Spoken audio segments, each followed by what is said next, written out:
Hello and welcome to Dragons, Unicorns, and Other Creative Creatures. This is Rona Gosting. And this is Dr. Kevin. And this is a new setup for us. This is weird. I have to like turn my whole body to see you. Oh, okay. Well, you know, give me a little body English. I wonder how that's different from body French or body Spanish. 20 seconds in and we're already in trouble. Is that a record? I don't know. We'll have to check. It could be. Probably not, actually. It is us. That's true. You see, we don't have our usual setup. We don't have our bright colored tablecloth. We don't have our dragon flying behind us or a unicorn galloping. And that's really not my color. Yeah. We're having a... Except when I have the flying monkeys out. Then maybe it's my color. But you're not wearing your ruby reds today. I'm not. Why are you not wearing your ruby red slippers with your black and red checkerboard chessboard? I should have, especially my high-heeled boots. I know. I didn't think of that because your high-heeled what? Boots. Oh, okay. You said boots. I just want to make sure. I don't even want to know what he thought I said. No, I do. I had when we first started doing the show, we were set up in a way where we were seeing, sort of from the waist down, and so I was changing shoes and doing, being more creative there. And then today, I hope that by the time you people are watching this, the weather's better, because today the weather is wretched. And I was like, yeah, no. So, and I was tired, and so I bought my utility shoes. But yes, I will wear my sparkly reds again. Yes. I know you have your sparkly reds. I do. I have many sparkly red shoes. I have my purples. You do. I got my purples. I have sparkly red sneakers. I have sneakers with red sparkles. Yeah. Well, you've seen my purple shoes. I have. They're nice. Yeah. It was so that funny. Didn't go anywhere near where he was going to start us off. I was watching, I was rewatching, because we just picked up the DVD, Thor Ragnarok. And all I could think of was the Grand Master, which is a great character. Do you think he took the role just for the outfits? I don't know. It's hard to say. But I was saying to you off camera, the director, the deleted scenes, the extras, the gag reels, the interviews on this were almost as good as the movie. Which is unusual. Usually it's just like, who the heck has the time for this? And now I'm like, oh my gosh, I have to make the time for this. Oh, no. He tried to tell you how to pronounce his name, and he said, well, think of tiger. But now you're going to take the ER off, and you're going to make an A, and you're going to stick an A, and it's Tika. And so it's almost like tiger, but not quite like, I mean, oh my God. He was done. This man was so funny explaining how to pronounce his name, who is the director, Tika. And he's also one of the characters, the big talking rock guy. He was a big talking rock guy, yes. But they just looked like they had too much fun. Well, thank goodness, because this has been a very long journey for these actors. I mean, Robert Downey Jr. has been doing this for 10 years in one character, and Chris Evans, who does Captain America, almost as long. And the next two movies, the two Infinity Wars, will be their last. They'll wrap those character arcs. But, I mean, it's unheard of to spend that much time in a character. I mean, as writers, we may, write a series and we spend a lot of time with a character, but to have actors spend that much time and that many arcs with a character is very unusual. Well, the Potter series did that, though. It did. That was, because they had 8 movies. 8 movies on 7 books, and it was like a roving theater troupe. 10, 11 years over that. Yeah. That they did that. But yeah, you're great. He's not in this one. I mean, he's not in the Thor movie, obviously. I mean, Downey or Captain America. No, they got the break on that one. No, yeah. The Hulk is in this one, though. The Hulk is in this one. And they've got some interesting... Hela. Oh, my gosh. I loved Hela. And did you recognize Cate Blanchett at first? At first, no. No, I didn't either. Well, and when I first saw the trailers, I'm like, I don't know who that is. She looks great. And the Valkyrie, Tess Thompson, again, we're seeing more and more powerful females. I know, it's good. I like it. We're seeing more powerful females that are taking more lead roles, that are on both sides of the coin, the good guy, the bad guy. Yes. It's nice to see a good, solid female villain, too. Yeah, so it's really interesting to watch this come in. They're still supposed to be making a Black Widow movie. Yes, and of course Black Panther had huge, he's the lead, but there are 4 very strong female characters in that movie. And look at all the strong female characters in Wonder Woman. Yes. So A whole island of them. a whole island of them. And they came back for we see them again in Justice League? The Justice League. I didn't see that one, but yeah. The second Justice League, yeah, where Wonder Woman makes an appearance.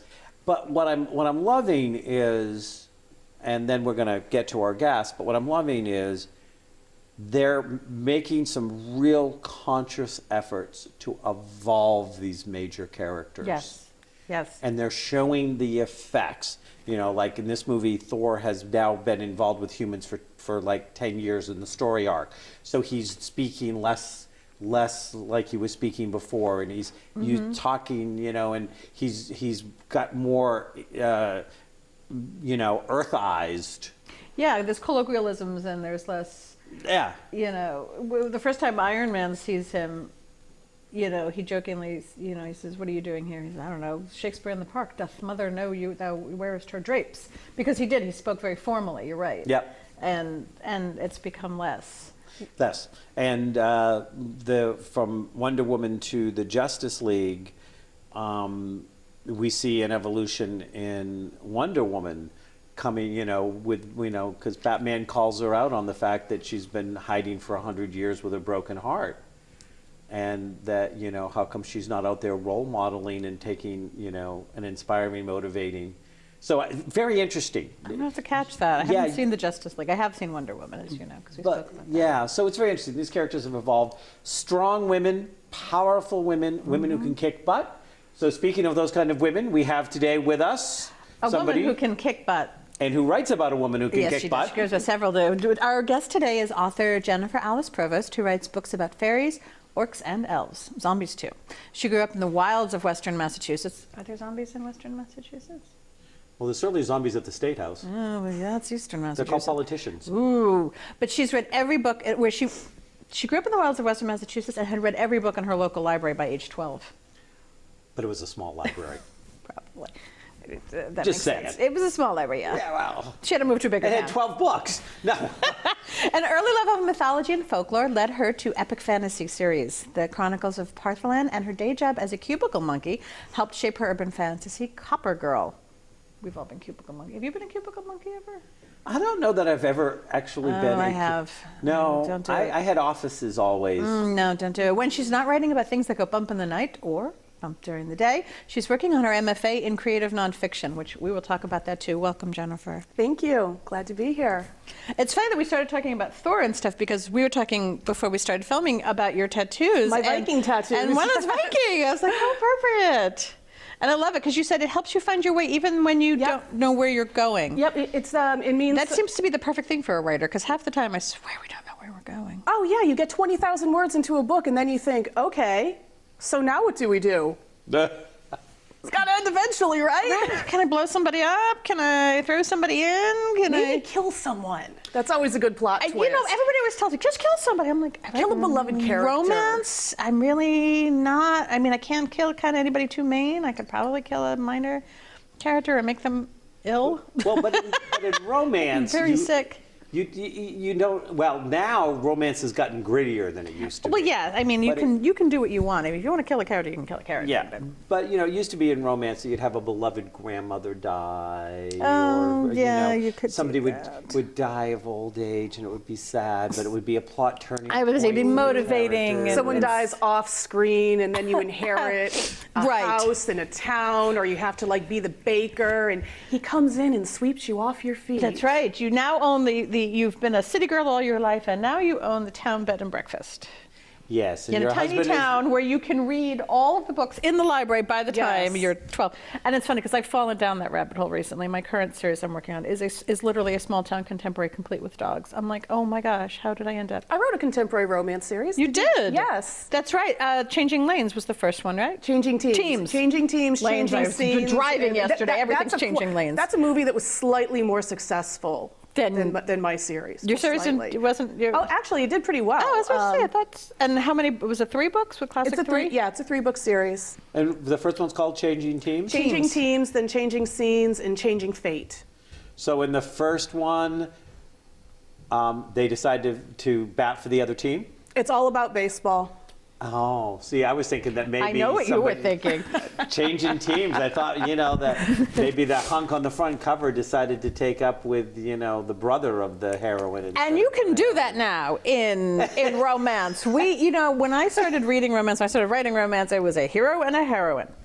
Oh, not even that long ago. There was, when I'd submitted a book in 2011, a scant 7 years ago, I had a black hero. And the publisher was very reticent to have a white woman and a black hero because they thought that no one would buy the book. And right now, Romancelandia is blowing up over the issues of authors of color and characters of color because the Oscars in romance are known as the Ritas, and there has never been an author of color who won. And I don't even know if there's been anybody nominated, and Beverly Jenkins and others have been around. I think only Nalini Singh. Yeah, it was about as close as, and it's just, people are very upset. And hopefully it will make a change because, if they want to look to the future, and if you look at the current young adult bestseller list, more than half are authors of color, and I think more than half are characters of color. Well, and it's interesting. Did that one get published, by the way, with the one with the mixed? We had to describe him as dark-skinned. But the only ones you used to be able to get away with was the Savage, was the Native American ones. That was the ones was the only color in any of this. But even then, you're still dehumanizing them, calling them the Savage. Of course. There's a series after series, Sweet Savage Love, and Cassie Edwards was notorious for her, extremely. I remember those books. Pale, rows of them in the back of the used bookstore. God, the extremely pale heroine and the extremely not pale hero. Well, I'm not a big politically correct fan, so if the right person wants to savage me, you're good. Just get consent, guys. I want to put this out as a social political commentary, but then I want to get to your characters. But it's interesting because I just spent the weekend at a training, a district meeting and a training that's associated with the Unitarian Universalist Church, which I belong to, and they were talking about white supremacy, and that there's a difference between a white supremacist versus living in a culture that is still white supremacy. Yes. That you don't have to be a white supremacist, but you have to acknowledge the fact that white supremacy is still underlying so many things. Yeah, the white privilege concept. The white privilege concept. I was just going to say, it's like acknowledging your privilege. Yeah, acknowledging that, there are things that just because of even, and I'm going to extend it to the gender you're born or the race you're born, whatever, that there are some things you don't ever have to worry about that and so different things like that. But all I could think of after doing this training for the weekend and then hearing this conversation was, excuse me, one of the big pushbacks in the Black Lives Matters movement is they keep on saying that people of color don't want to be responsible for educating the white folk. Right. That's the term they used over the weekend. The white folks on what it actually means to be black. They don't want to educate, we're tired, why do we have to educate you? And of course, I'm kind of like, well, where am I supposed to get it? But if more people if there were more books that were getting published, not written, but published, and more out there by people of color sharing more of their experiences, it would be the way that people who are saying, okay, I'm trying to understand this, I can read this from the perspective about this world to see if I can get better. I mean, this is the way, this is how we influence society. Yes. Absolutely. You should get that book back out. You should have them reprint the book, and you should say, and black is going to be in all capital letters. Get over it. This is who he is. I'll get on the horn later today. So, about that book. Yeah, really. We need to talk. Okay, so before we get to your books, and I love these covers, and I can't wait to show you all of our viewers, but I had this conversation with my younger son recently, and I found myself unable to really answer it well. What is creative nonfiction, and how does it differ from boring nonfiction?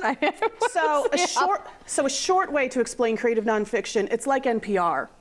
Okay. People are talking about their lives, they're talking about current events, and they're putting a spin on it, so it's not quite so dry and boring as the evening news. A longer way to describe it, sort of like memoir writing, where you're not really writing an autobiography, you're writing things as you remember them, not embellishing, because of course in nonfiction what we write is the truth, Right. but you're making an effort to make it entertaining. And really, memoir is really a great way to describe it. Yeah, it's more layered, I would guess, than just Yeah. straight facts and and the reporting of the facts, as you said, like the evening news. Should Exactly, because you're talking about like the experiences you went through, how you felt about it, what the long-term ramifications. be. Right. I feel like a lot of creative nonfiction is really people just trying to take the mundane, boring parts of life and share it with people. Well, I would look at creative nonfiction in a couple of different ways. It's perceptional truth. Yes, absolutely. So it's perceptional truth, and it's saying, and I say this all the time when I'm teaching my classes, and I teach spiritually based classes for the most part, though I do teach some business classes still. But I teach mostly spiritually based classes, but I'll be like, this is my opinion. This is how I see the world. Right. I am not trying to, it is my truth. And you may find it's your truth as well, but I'm not going to stand there and say it's the truth. I think Oh, that's a good Americans way of have putting had with it. enough of the truth. Yeah. And I think that It's my truth, and you can either agree or disagree or interpret or feel or respond. Okay, that's an interesting way. Another great example would be, I don't know if you ever go to like the Scary Mommy website. Where they're Yes. talking about parenting stories. And, parenting, it's strange because it's like this exclusive club that has millions and millions of members. Because when you write these essays about what your 2-year-old just did with a box of Cheerios, if you don't have children, you're going to read this and think, wow, what a crazy woman. But if you have children, you're thinking, oh my God, I have so been there. I have so been there. I have scraped Fruity Pebbles off the ceiling in my dining room so many times. And I'm thinking of leaving them there and calling it a mosaic. You don't have to have children to do that. You can just belong to a frat. true, very true. But the other part of it, and you started to tag on it a little bit, I was going to say, is that I would think creative nonfiction would be like David Sedaris, Anne Lamott, Yes. and Yeah. Baumbach. The essay Anne is Lamott, definitely. is a very traditional, and Yeah. it's trying to, just what we were talking about 2 seconds before you asked that question, which were if we got more people of colored Yeah. work out Roxane there. Gay. What? Roxane Gay, yeah. Yeah. Getting that out. And the same thing happens with the LGBT community. Yes. When you have more people sharing their truth. Yeah. And parenthood is a good example of that because it took a while before women were willing to say, you want to know what's really going on? You had to be perfect for a very long time. My friend Jacqueline always used to say that having a baby is the most controversial thing you can do because you're never doing anything right. If you're breastfeeding, you're not giving them enough nutrients. But if you're bottle feeding, you're separating from your child too Right. early.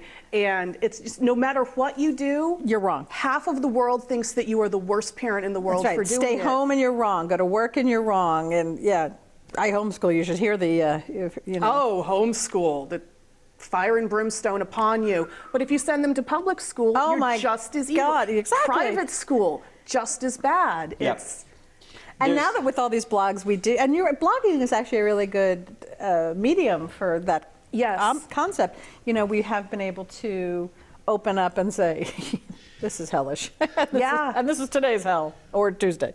Well, and the thing is you have so many, like, it always fascinates me when you look that there is this huge amount of opinions, like, about breastfeeding or homeschooling or stuff, and how many of them are done by old white men yes.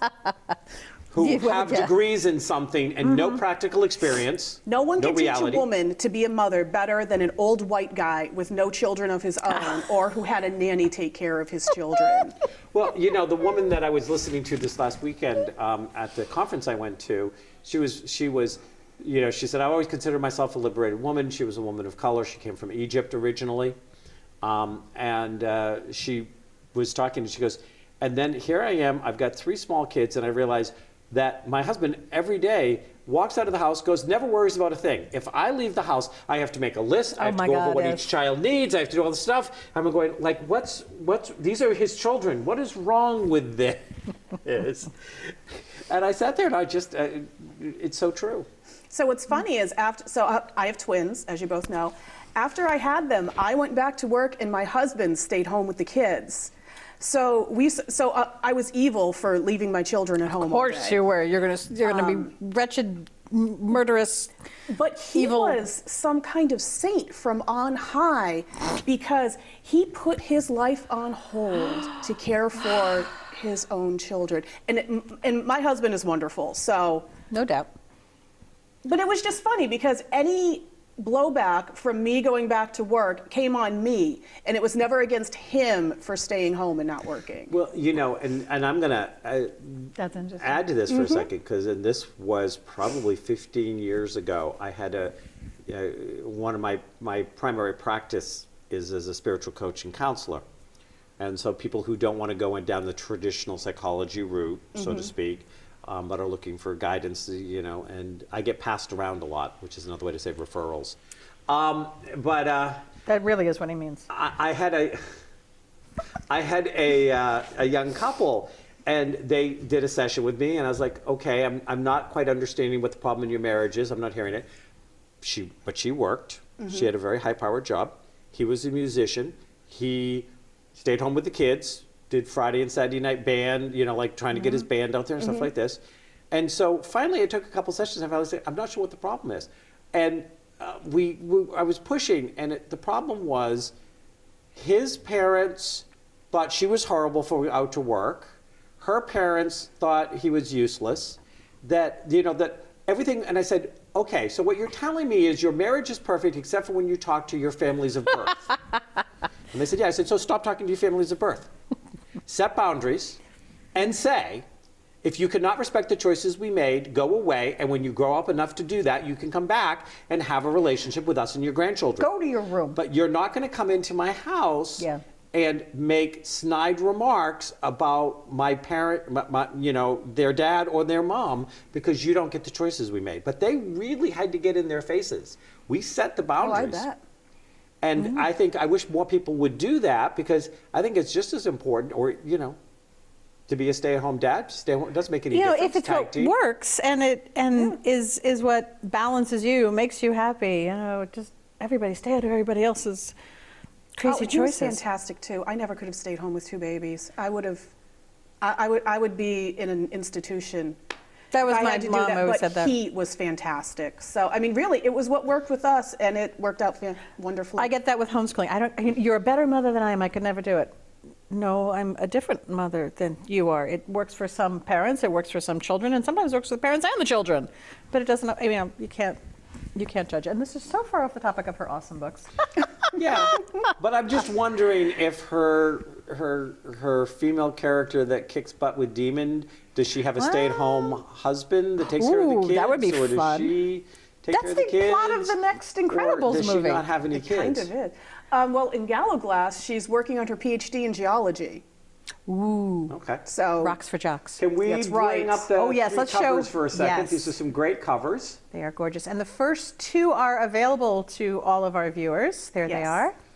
Books 1 and 2, Gallowglass and Walker, are currently available. Oh, who's the publisher on these? Because the covers. Bellatrix Press. I'm sorry? Bellatrix Press. Bellatrix Press. That's how that's pronounced. I kept calling Bellatrix. it. Not Bellatrix? I kept pronouncing it Bellatrix. I say Bellatrix. Bellatrix is better. Well, Bellatrix has become that horrible character from Harry Potter. So the covers are gorgeous. Tell us more about this heroine who's up front. What's her name? So her name is Karina Stewart. She is working on her PhD in geology, and she ends up with this research grant to go to the United Kingdom for a few weeks at the end of summer.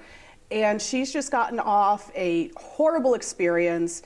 And her brother, who has a PhD in Shakespeare, because that's practical, a PhD in Shakespeare. Absolutely. So many financial potential jobs out there for. Well, he's an English teacher, because really what else are you going to do? Not much. And he also just got over a very bad, very public breakup with his fiancée. So they go to Scotland on this research grant, as one does.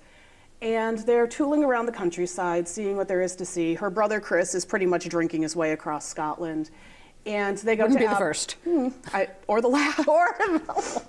Whiskey fixes everything. Woohoo! Scotch. Yeah. Scotland. Yeah. Go ahead. So they go to Aberfoyle, where an individual lived in the 17th century. His name was Robert Kirk, and he wrote a book called The Secret Commonwealth of Elves, Fauns, and Fairies. Ooh, I like this And already. it was written in 1692. What's interesting is that in May of 1692, Dr. Kirk was found dead on Doon Hill, and the local legend is that the fairies took him because he revealed all their secrets in his book, and they were irritated. I get that. So Karina and Chris, they're in Aberfoyle, so they park next to the old kirk where Robert Kirk used to be a minister, because Kirk is the Scottish word for church. It was also his last name. I guess that's how he ended up as a minister. He Yeah, figured, well, family business. you know, like if your last name is Butcher, you go work with the meat, you know. Right, you there know you how go. it is. So Or you they, become a serial killer. pretty much. Well, that's a different book entirely, but yes. So they check out the old church, the graveyard. They walk up Doon Hill, and there's a pine at the crest of the hill called the Minister's Pine, which supposedly Dr. Kirk is still in. Chris thinks this is nonsense. He gives Karina a lecture about all this mumbo jumbo she's into. And then Karina accidentally lets Robert Kirk out of the tree. He has been the Gallowglass for the past 300 years, which is the Fairy Queen's personal assassin. So he's been her prisoner, and Karina sets him loose. And then the problem is that the Fairy Queen wants him back. Well, yeah, you aren't supposed to piss off fairy queens. It's And very, chaos ensues. There you go. very bad karma pissing off fairy queens. So this is a brother-sister on the front cover. Or is No, that Kirk? That is Karina and Robert Kirk. Chris is not on the cover. Chris is drinking in the background. He's Okay. passed out underneath the Yes. title. He's off to the side. Okay, so this is the quote-unquote, well, he's not really a demon.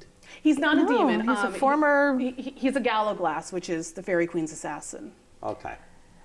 After having been a man of the cloth, that's got to have been a tough transition. It is an interesting transition, and we touch on that a few different times.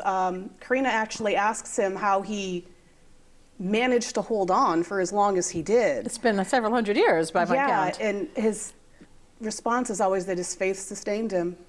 Ooh, interesting. Doing what he had to rather than what he might have wanted to. That's always an interesting. He did what That's Which is- a great under. he did what he had to survive. Right. But he also did a lot of good, kind of behind the Fairy Queen's back. In one instance, Karina finds out that, and let me backtrack for a moment. Do you know what fairy changelings are? The fairies will Steal a switch- baby. Yes, they'll steal a human baby and leave a stock in its place. He's been rescuing these human children and putting them back with their families, kind of right under the Fairy Queen's nose. I like that. So that gives our hero his heroic, Yeah. obvious, I may be doing this, but I'm doing this. Well, it's Keeping the balance. It's interesting from a couple perspectives. One is he was the minister of a religion that didn't believe in that stuff. Scotland's a bit different. Your pagan traditions are right up there next to your church in Scotland. It's So he wouldn't have been burned at the stake for heresy, for Not in believing in. not in his area at that time. Okay. Different times in Scottish history, yeah, and also he was a man. If he was a woman writing about fairies, it would have been completely different. Oh God, we're back to that same topic again, aren't we? Well, Here we go. but it's true. It is. Yeah. He would have been hung. How many male witches were burnt in Scotland? I'm guessing like none. I've done tons of research and I haven't come across any men. No, actually, there's one. His name was Andrew Mann, but he was he actually died in captivity, so he wasn't burnt. Beat them to the punch, huh? Well, and there's certainly a bunch of male fairies in Scotland. Hey, Oh, wait. yeah. No. Anyway, you speak moving right of along. of Kirk and this book. Now, is that part of your mythos, or is there actually a place in Scotland? Robert Kirk is a real person. Okay. See, the way you spoke of him, it's kind of what I was thinking. So the book, The Secret Commonwealth of Elves, Fauns, and Fairies, is a real book. You can purchase it today. He was also quite brilliant in his day because the fairies, they only want the cream of the crop. They want the best humans in their court. He spoke 5 languages. He was the first person to translate the Psalms into Gaelic and the first to translate the Bible into Gaelic. So he was quite an accomplished man. Yeah. And he wouldn't have been that old. I mean, nobody. He was 42, I believe. when he died, When he died. or disappeared into a tree. Now, did he die mysteriously in real life, or was this something that you played with for the book? He went out for a walk on Dune Hill and was found dead. Yes, But he he was died found. mysteriously. Yep, he was found dead. They said that the fairies took him, and supposedly later when they opened his coffin, there was nothing there. Okay. I have not reminds me opened his some- coffin. I don't plan to, so we'll just have to wonder about that. So there's a touch of the creative nonfiction in this, or at least it came from. A bit. Yeah, I love it. So now that's very interesting because I'm looking at the artistry on the book. So that's supposed to be a 42-year-old man on the book No. cover? Well, actually, he's about 342 years old 342 years at old? the point. Well I was preserved. going to say he's really well preserved because he kind of looked to me like he was late 20s on that cover of that book. I like it. I mean, there's always something, as a writer, there's always something fun playing with a character who's got that much time, you know, who's that Yeah. long-lived. Which is what always makes vampires so fascinating. Yeah, to it's people, one- I because you think have one of somebody the that has things. a longer view of history. Yes. Yeah, it's a great way to be able to take someone and kind of take a step back from the story. And there's always that saying, cooler heads prevail. Like Robert's able to step back and say, well, we shouldn't do this right now. Whereas Karina, who's 25 in the story, is like, oh my gosh. And he's like, it's okay. Yeah, it's a very different perspective on everything. You know, I mean, obviously age over, you know, even in a human lifespan, that's true. But the way we respond to something and the way a character responds to something, when you have that kind of both past and potential for future. Now, why is she studying geology? She's always been interested in geology. She was one of those kids that grew up in the woods, gathering rocks, There you looking go. for cool stuff in her I love that. backyard. I love the backstories of our characters. I think it's great. Her favorite possession is an ammonite fossil her brother gave her on her 13th birthday. And See, isn't it cool the things we know? Yeah. I loved that. I have an ammonite fossil. really? Yeah. I love it. The second book, I want to go back to the book cover for just a second because he's adorable. But no, the second book cover looks like it has a cityscape in the background. Is that They're in New York in the second book. Karina's Aha, from New see, York. okay. She's not Scottish. right? You had said They're- she's traveling. She is attending. Oh my God, what is he going to think of New York? That's got to be. He thought it was a little odd. He thought it was a little odd. He thought that there were too many mechanical devices, not nearly enough green, and everyone's rushing to do nothing. And he also thought it was too cold because he was there through January and February. That's it. Yeah. See, that's got to be. He would have seen more green if you'd taken him to Wall Street. It wouldn't have been grass, but, But it it would have would've been been green. He wouldn't have cared about that. No, you know, just this great square in the center of the island where things can grow. And then for the third book, which is, when does the third book come out? The third book is coming out July 1st. Yay! And they are back in Scotland. Okay, because I see like a castle-y thing there. That's neat. And now, in all three, he has a sword. Yes. Is he close with his sword? He loves That the did sword. not come out right. I'm going to have some more coffee now. Well, you did say he's the Fairy Queen's assassin. So is that his, I assume that's his method of... He's not her. He is. Karina actually. He's not her assassin throughout all three books. Oh, okay. They break that tie. Yay. Without giving too much away. Okay, good. So that doesn't take 3 books for us to get rid of her. That's No. good. But Well, she never goes away because Fairy Fairy Queens. Queens. Yeah. I love it. It's the same thing. Fairy queens never go They away. never do. Go to any bar on a Saturday about night to in the say. right district. They never there. die. They never die. They just put on more makeup. So, but the sword is obviously wigs. and bigger wigs. There you go. It balances off the sags. Oh my goodness. So, but the sword is clearly important to him. Yes, it's a claymore. He's had it for the entire 300 years he's been. So it's a the magical Gallowglass. sword. Yes. Okay. It kind of has its own pocket dimension. His armor and his sword and shield appear when he needs them, and he can send them away. So, what was this man's a minister of what religion? Presbyterian. Presbyterian. Mm-hmm. And 300 years ago, Presbyterians allowed for fairies and stuff like that as part of their... In certain parts They of allowed or for they just research. ignored it? They allowed for research as a part of a scholarly pursuit. And also, pagan customs are very much front and center in Scotland, much more so than England and even Ireland. Just haven't been There's- able to, or there's, haven't wanted to yeah. separate it. There was really no reason to separate it because the Christianization of the world pretty much happened when you built a church on top of an earlier temple. Oh, yeah. Yeah. And that even in part. Scotland, like today in Glenlyon, there's a ritual that is still done today in the 21st century, where at the beginning of summer, there's a little thawed house, and inside are a bunch of rocks, and it's the Caliver, who is the Celtic Queen of Winter. So we take out her rock, and the stones behind it are her husband, the Bodach, and the other stones are their sons. And they take them out at the beginning of summer so they can see the hill and they can enjoy it. And then at the end of, around harvest time, you go back up to Glenlyon and you put all the stones back and tuck them away for winter. And And they still do this. this is still done in the 21st century. Oh, well, yeah, there's a lot of, through England and Ireland, Yeah. too, there's a lot of the pagan stuff that still is happening. So now, did you go to Scotland? No, I have never been to Scotland. I've been to Ireland, which is completely different, as anyone Who's been to who's been to both? Scotland would say. Yeah. But no, I did a lot of research. Yeah. I spent a year researching Wow. Scotland, researching history. I taught myself Gaelic. Oh my gosh, that's Gaelic is really hard. it's got so nothing in common with. anything. Yeah. No, yeah. No, it doesn't.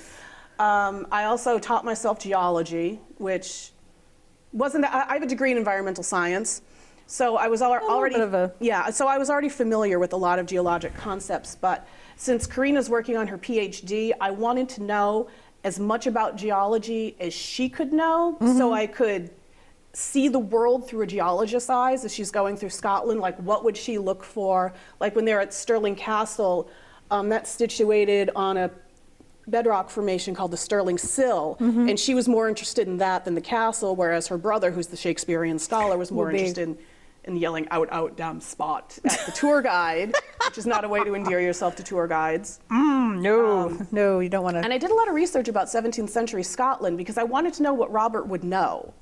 Like at that time, like what was it like being a Presbyterian minister? What would his day have been like? Like what would he have worn? What would he have eaten? And you could know almost all there was to know. I mean, Yeah. it was a time when, now we know new things come so fast, you can only know a small sample of all there is to know. But there were times that you could pretty much know just about. yeah. In the world Everything. as you knew it had existed. And in the world, yeah, exactly. Yeah, Which because- has got to overwhelm him about the current, about being awoken now or released now. That's got to be Electric tea kettles were quite the shock a to him. hurdle for him. Well, and it's interesting because I love how you decided that that was important. I mean, we read books, and I, some of us, we devour books. We love them.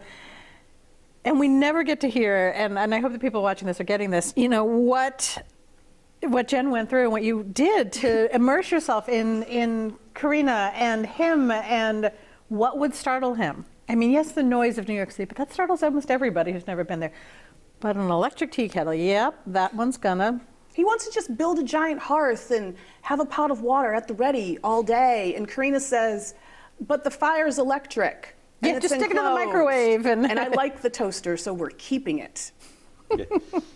I'm picturing Hugh Jackman in that the one where he comes from the past and he's very upset with Kate the and Leopold. Kate and Leopold. Yes. One would think the General of Electric would learn how to make a toaster. Made the toast right on the first try.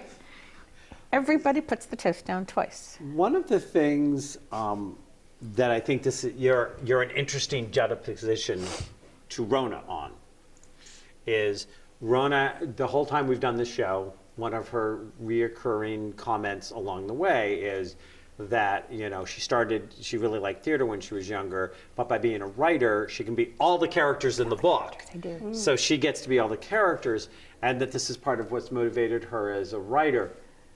And then to hear a writer that gets as much into the depth, and basically you as the writer brings in that person who wants to know everything Yes. about whatever interests you, and now you've created the perfect excuse, like you needed one, to dive as deeply into something that if you were doing it for any other reason, they'd say you were crazy, which Right. you are, which is a good thing.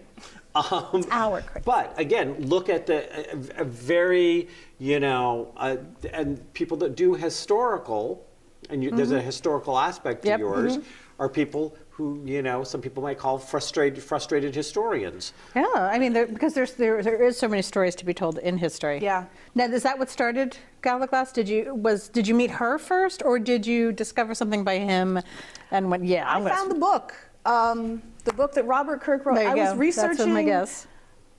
Sir Walter Scott for some reason. I think just because I reread Ivanhoe, and I thought, well, let's learn everything about Sir Walter Scott. There we go. We're back into the deep dive. The ever-curious mind. Yes, the ever-curious mind. And so Robert Kirk's manuscript was lost for many, many years, and Walter Scott found it.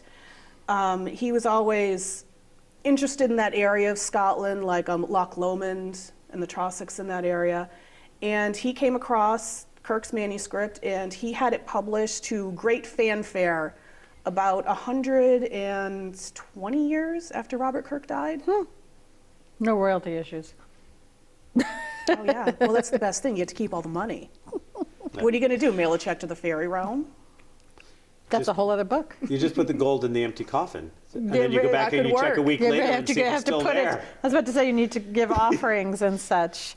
Bowl of milk, loaf of bread. Fairies are happy. Hey, keep them happy because so that they don't notice you. I believe that's the rule. You put offerings out so that you don't want to attract the fairy attention. Yeah, you don't want them to take note of you. You want to be regular.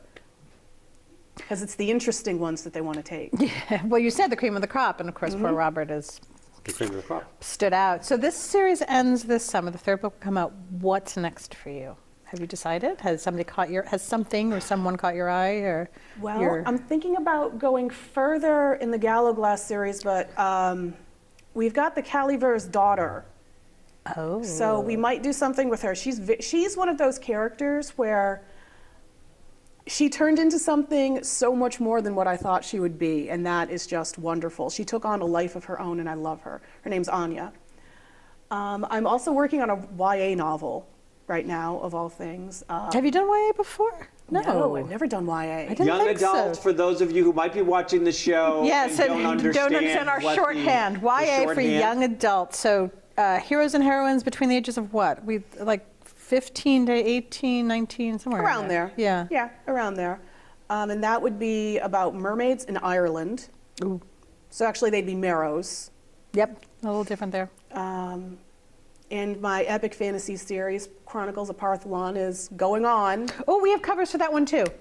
Let's yeah. quickly show the viewers before we run out of time, because we always run out of time. I was going to say, you asked her where she was going. I wanted to finish hearing where she'd been. Yeah, Do we have the other set of covers we can bring up? they So didn't Heir tell to the Sun is the first, Golem is the fourth, which isn't out Whoopsie. yet. Sorry, guys. That'll be out at the end of the year. So that's two, and then this one, so the next one we'll show them. We'll The show. Rise yeah. of Divas. The Rise of the Devashi. Devashi and the Virgin Queen. Are 2 and 3, or are they three? Or are they They're 3 and 2?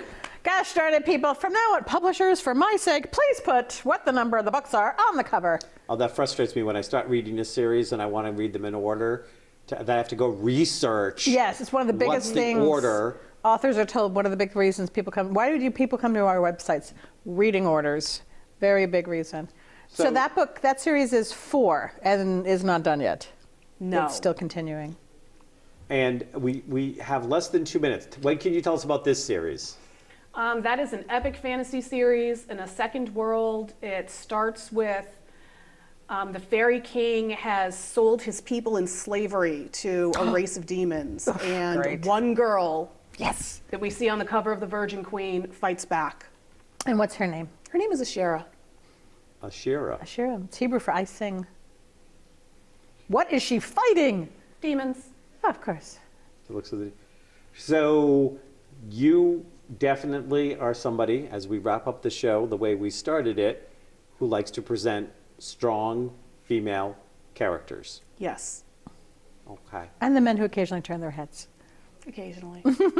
Okay. When they're not reading.